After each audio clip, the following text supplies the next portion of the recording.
Hello and welcome to the AI Advantage Show. I'm here with my co-host, Mark Smith. Hey, how are you? Really well, thank you. And in case you don't recognize my voice, my name is Meg Smith. I'm actually Mark's wife. And we are really excited to bring you a new show, a new format called the AI Advantage. This is something we've been thinking about all year. And we've actually recorded the first and second episodes before a few months ago. And then we got really busy writing a book, which was a cool project. But now we've hit send to the printers and we've got a little bit of time back. And we realized that the reason that we first wanted to do this show, the AI Advantage, is probably more important now than it was even a few months ago. And that really is because we see AI becoming more and more part of conversations, not just around, the coffee machine at work, or in our case, Teams meetings, virtual conversations, but even in personal situations. In our, we went on a family holiday and it became a big part of the conversations there. It's everywhere. And we know that it's coming with a bit of fear and uncertainty as well. What does this mean for me? How is it going to change the way that I work? And one of the things that we hear over and over again is this feeling of, am I going to become obsolete? This fear of becoming obsolete and the feeling that everyone else is already way ahead of you and it's too late to get started. And the reason that we first started talking about the AI Advantage as an idea was we wanted to bust that myth a little bit, because what we actually see is the people that are able to get motivated to use AI to help them whatever they're doing, right? Help them do whatever they're doing better, more, faster, higher quality. Those people are getting an advantage. And why isn't that an advantage something that everyone can have? And it feels like that feeling of like, oh, everyone's too far ahead of me, I'm too far behind.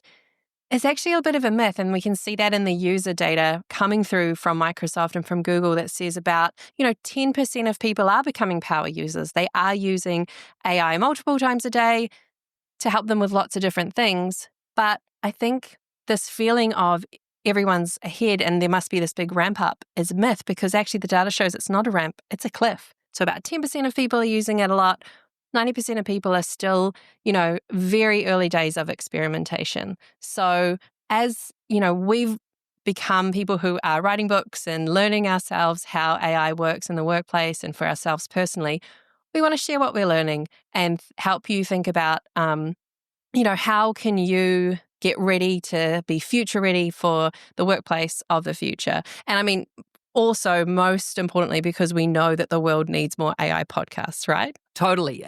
And I suppose that's where we aim to be a little different, right? I feel that we are moving into what we're calling the intelligence age. I don't like to use the word the AI age. I like intelligence age because I think that more than just AI is going to be front and center for us in the very near future. And I'm talking about robotics. I'm talking about advancements in biomedicines.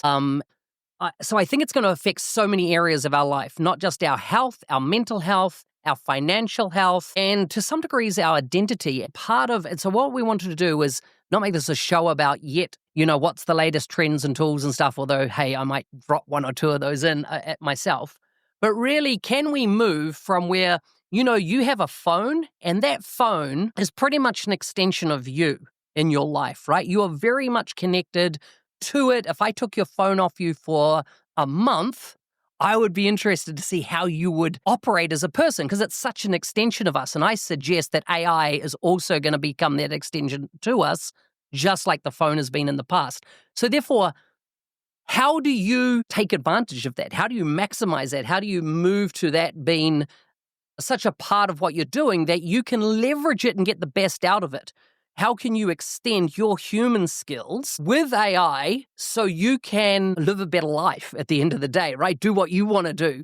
Scale the things that you want to scale as an individual, not just, necessarily for the organization you work with. And so that led us on, creating this show where we can unpack, we can take your questions and really think about, how do I as a person augment AI into my life? And your approach and getting excited about their future, because that's your personality type, right? I remember we were in London, it was about 2018, I think, and you were reading the book by Brad Smith, Tools and Weapons. And you were so excited and I was so terrified. We're very different in the way that we approach things, in the way that we learn. So we want to share a little bit of that too and hear from you, if you're listening. How are you getting past what I've certainly felt overwhelm in this space, an overwhelm of information, of that feeling of fear. And for me, like getting into AI, it came for me out of, a career in technology and advertising technology where I was what I would call AI adjacent. I worked for Google, so I was able to talk about machine learning and how that worked in the context of advertising. Right towards the end of my time at Google, Gmail was starting to write emails or finish your sentences with AI. So I'd had a bit of an adjacent experience of AI. So I wouldn't say I was completely out of it, but I can still remember how I felt when I first saw ChatGPT work in November 2022. I was on maternity leave, literally holding the baby, sleep deprived, and not quite firing how it, used to. And I saw it and I just felt a full body experience of dread, of thinking, I've got 6 months left of my maternity leave. I'm out of the workforce. What is it going to look like when I get back? What do you mean you have a job? it? Well, this is again the difference between us, right? First day it's available. Mark's like, yeah, great. I'm into it. I'm like, what is this? So you called me over. I was sitting at the dining table and you called me into your office, which is just off our dining table, and said, look at this, I think, you did a prompt that generated an article. And I thought, if this is what it can do, why would I be paid to write emails? Why would I be paid to write reports? That's what I was thinking, And then, that's a really good point too, that it wasn't that I was like, where did I go from that fear? I probably sat and wallowed in my fear for a little bit. And then it was an intentional decision to learn as much as I could about generative AI and how it worked and start doing fundamentals. There's a couple of, all the tech vendors offer them, and there's great videos on YouTube to say, what is AI? How does it work? That's where I started. And the more that I went from oh my gosh, this is scary and I might become irrelevant, once I flipped that into how might it help me? How might I use AI? How might I understand it? And flipped into curiosity. That allowed me to, I guess, unlock. I felt paralyzed when I was afraid, and the curiosity was the thing that a little bit of understanding, a little bit of application at a time, I went from curiosity to actually now I'm a self-described AI optimist. Yeah, I love it. And that word curiosity, I think, is so, so important and key to, how you approach something and how you make it part of what you do. And so I am the type of person that doesn't really get excited about theory, or I don't get excited about hyperbole, right? Where people think that this is, they talk about AI, for example, as theory. It can do this, but they don't do it like, I have done this. And so I've really lately had this mindset of, it's not about knowledge, it's about skill. There's already all the world's knowledge. Google has made that available, to everybody as part of their mission. But I think that what we need to do is, how do I apply skill? And the thing is with applied skill is practice. It is when you prompt, it's being able to iterate beyond that prompt, beyond that bad answer. I've just been recently using Copilot with GPT-5, and I gave it a bunch of documents as a reference. I was writing a response, a proposal to an organization. I asked it to map out the timeline based on what the customer had requested. And I'm like, this timeline doesn't match anything that I read in there. And I said to her, so I could have thrown up my arms and said, it's a useless tool. But I went back and said, hang on a second, I know that's not the timeline. You made that up. Please provide the absolute information, go and research it. Came back, gave me the exact accurate answer, right? So it's about this prompting and engagement that is much more than just what is sometimes referred to as one-shot prompts. You prompt it like you would put a question into Google, expect the answer that's going to come, that's it, and you're done, right? Where it's much more conversational and engaging. Right now, there's so many areas of my life as somebody that I've mentioned before on my podcast, being dyslexic, and having a work colleague say to me once, thanks, Jason, that when he read something I'd written, let's say an email to him or something like that, he said, it makes my eyes bleed, right? And it's because my mind knows what I'm saying, but often it wouldn't come out my fingers on the keyboard. In fact, I can see stuff that I'm typing on screen. I'm like, that's not even what I'm thinking. And yet that's what's typed out on screen. So it's just the way my brain works. So you can imagine how much AI has helped me. I can draft my email and then use features within the AI tool I'm using to actually redraft that email and make sense of my sometimes gibberish, and so I find it, such an advantage to me. I'm taking on tasks in business now that I would never have contemplated in the past, that involved a lot of writing, a lot of analysis, because I never had the skills. But my skill in communication plus this has now enabled me to do so much more than I could do before. And so I'm adapting, and I think that's one of the key skills that we all need to learn in this new period of time that we're going into in our careers and the way things are going to work, is adaptability, right? Is the ability to adapt to the changes that come. One thing that, and it's probably part of my personality type, is I love change, right? When Microsoft moves the navigation from, let's say, the waffle menu on the top left and they drop it down to the bottom left, and I hear people going, they've changed the UI again. I'm like, cool. They've obviously done some analysis. This is a better way of doing it. I'm going to adapt as soon as possible to the new way, not try and leverage the way I've always done it because I'm going to get stuck in my ways. And so I think it just opens up massive amount of opportunities for how we're going to work going forward, how we're going to do what we do and bring joy ultimately into our lives. I just want to say too that I don't think I've heard many people say that they love change. I'm happy for you, but I'm definitely of the camp of no, keep it predictable, keep it, let me know. I want to know how it works and I want to know how to get the right answer. So yeah, adaptability for me is a skill I've been developing to go, what are the ways of thinking that will serve me even as things keep changing? Because I can't know what all my knowledge doesn't stay relevant for as long. So yeah, shifting into the skill development focus has been really helpful. Also, just wanted to touch on what you said about that whole idea of gaining the knowledge for yourself, gaining the experience for yourself of working with AI helps you push past those kind of myths or secondhand opinions. So take your proposal writing example, right? So I've heard people kind of take that both positive and negative when they don't have an applied experience of trying to get Copilot or ChatGPT to help them write a really good proposal that would actually have the outcome that you want, which is a deal. You want to get a deal from it. Some people, the leaders say who is great, yep, I'm all bought into AI, just get the AI to do it. Just get the AI to write the proposal. They then in that one sentence completely dismiss everything that you've put into it, which is based on all of your experience, the negotiations you've led, the projects you've been on, the learning you've done, the certification you've had. What have you just read this week that's helped? It dismisses all of that human knowledge and skill and experience. And so just get the AI to do it. Now, anyone that has tried to get AI to write them a proposal knows the more you put in, the higher quality the output, and the more you bring concepts and frameworks. It's a lot. It takes a lot to get a really good proposal out of it if that's your goal.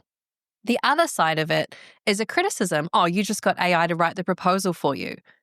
Also gives that person a way to say they haven't actually had a go. They haven't actually been, using their own skills with AI. They're just borrowing secondhand opinions. Yeah. And this is a lot of people have, particularly on social media, I said a lot of it on X, this whole what we call AI fingerprint, right? Which is phrases. It might be the dash, the long dash. It might be the religious use of the Oxford comma. But particularly there's a lot of phrases that really, these are becoming AI phrases. And the more you use AI, the more you become aware of these things.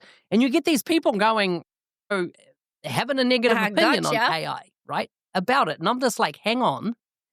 It's better to be experimenting. And you might set up a few critics might get a little upset that you used AI. Whoop-de-doo.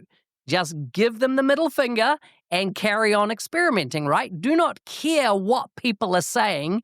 there's a big difference because there'll always be critics and then there'll be people that are doers. And you will evolve, you will experiment, you will get better and better and better and better while the critics are going, we don't like AI.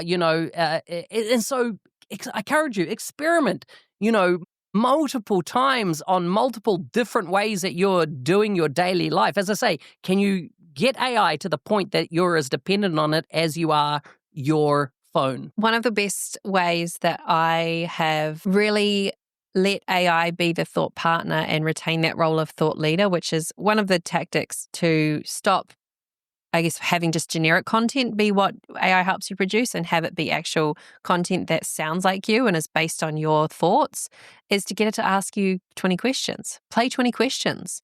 And that way, AI is prompting you. You say, so I did this to have a bit of fun with Copilot to write a blog about traveling in Europe when I was about to go back to Europe earlier this year. I'm really lucky to have traveled a lot in Europe. And it was a bit of a fun game to play with Copilot, but also just to refresh myself about some of the travel mindsets because I hadn't traveled for a while. It was so fun. And I told it at the start, I said, Copilot, you're going to help me write a blog. I'm going to write a blog about travel in Europe. I'm about to go for work. Ask me 20 questions. And I gave time. That was the other key ingredient. This was not a 30 seconds later and I've got a blog post. It totally could have, but it would have been generic and not sound like me at all. What it did was give me pause and prompt me to go on lots of different questions. What do I like? What's a really great cultural experience I've had? Mate, I had fun walking down memory lane on that one. And then the blog that it produced was probably 85% in my voice. And there were just a few things that I then went back and changed to say this is how I would slightly personalize it further. But that's a lot higher than the, say, 45% you might have got otherwise. It reminds me of electricity, and why I like to liken AI to electricity is that, when people go, oh, you used AI to write this, that looks like you used AI to do that. And I'm like, that's like going, oh, did you use electricity to cook your dinner? You didn't light a wood fire? You didn't get a old gas, burner, and you didn't do it the traditional way? My gosh. And it's I think it's going to become that stupid a phrase in future, you used AI to do this, right? As I say, don't mind those people. Let them think that they are more superior and at a higher level to you. You get on, you use the tech, you make it part of you, and soon those folks will realize they'll wake up to a world that has moved on, that they haven't adapted to. And so I think that, don't let it stop you trying the tech. That actually reminded me of, when we walked the Camino de Santiago, which is an incredible experience if you ever get the chance to do it in your life, from just inside the border of France across Spain. We did it for about a month. It was on a sabbatical year. And that, yes, it's a pilgrim route. So it's steeped in history and particularly in Catholicism. We just did it for our own reasons and we did it our own way. It's called The Way, anecdotally, the journey. And along the way, we met people who tried to impose their rules on us or onto other people. They were judging people for the way they were walking. There was, getting a taxi was cheating. Well, we met a 91-year-old Nana who was walking as far as she could every day. And then when she couldn't walk any further, she would get a taxi to wherever her bag had been sent to. I didn't think that was cheating. Please find someone in this world who can say to a 90-year-old grandmother who walked as far as she could in a day that she's cheating and hers doesn't count. Or sending your bags. People want to give you their rules, but everyone's on their own journey. So do it your way. And as Mark said, let them. I like it. So we've come up with the thing called the Intelligence Age Framework, and we're going to, the next 12 weeks, we're going to go through one of those items each time. The show is going to be about practical human skills with AI and how do we augment AI into our lives. It's going to be us riffing backwards and forwards. We have another show that's coming out called AI Unfiltered, which is where we bring on guests to the show. But this one's going to be Meg and I riffing. We'll take your questions and answers as you submit them. We're really wanting this to be a safe space where you can, if you don't want us to mention your name, that's fine. We'd still take your question, get it on air, and engage with you. We're setting up a WhatsApp group, and we're going to, I'm going to put on screen here now the QR code. In the show notes, we'll put a hyperlink to it. I will vet you getting in, right? I'm not going to let just numpties get in there, because I want this to be a collective engagement and really create a community around helping each other out. Meg, tell me, I know we got this concept in Maori of ako. Yeah, in Te Ao Māori and the Māori worldview, my favorite word or concept is ako. And it means both to learn and to teach. It's the same word that we use. And that has been something I've seen over and over again in my career, and what we build into the programs that we run, which is this idea of being humble and curious, that we can learn from anyone. And as we teach people, then we help them learn as well. I love it. I love it. So subscribe. We're going to post this on Spotify, YouTube. It'll be, of course, in all your normal apps. If you're listening to the audio version, know that there's also a video version, which, of course, will be published on Spotify and YouTube. If you want to, because over time, we're probably going to share more things, what we're seeing, how it's working, how we're augmenting AI into our lives, and how listeners are feeding back about how they're augmenting. Share with your friends, colleagues. We really want this to be a collaborative podcast. We want to learn, true to that word ako, we want to learn as much as we want to teach in what we're doing here. Yeah, and just to give you an idea of what we'll be covering in next week's episode, so the first skill in our framework is digital fluency. And earlier this year, we both attended and spoke at a conference in New Zealand, and there was an awesome keynote speaker there, Brett Gilbertson from Australia, and he talked about how we've stopped training digital skills. We've stopped investing in it for the last 25 years. And I love this quote. I actually found it in my notes the other day. So shout out for still writing handwritten notes, because you hang on to them. You might find some gold there. He said, we can't binge watch our way out of a 25-year digital skills training deficit. And I love that, because I've got so much value out of online courses. I learn online in a mixed medium super well. But he's so right. We can't just say, we've made a whole playlist of videos to help people there. It's got to be this balance of sharing the knowledge and applying the skill. Digital fluency is an area that is going to become increasingly important in, as we use AI more and more. So that's going to be next week's topic. Join the WhatsApp group, the link's in the show notes. And thank you so much for being here in our first episode. I can't wait to hear your questions and get into the next topic. Have a wonderful week.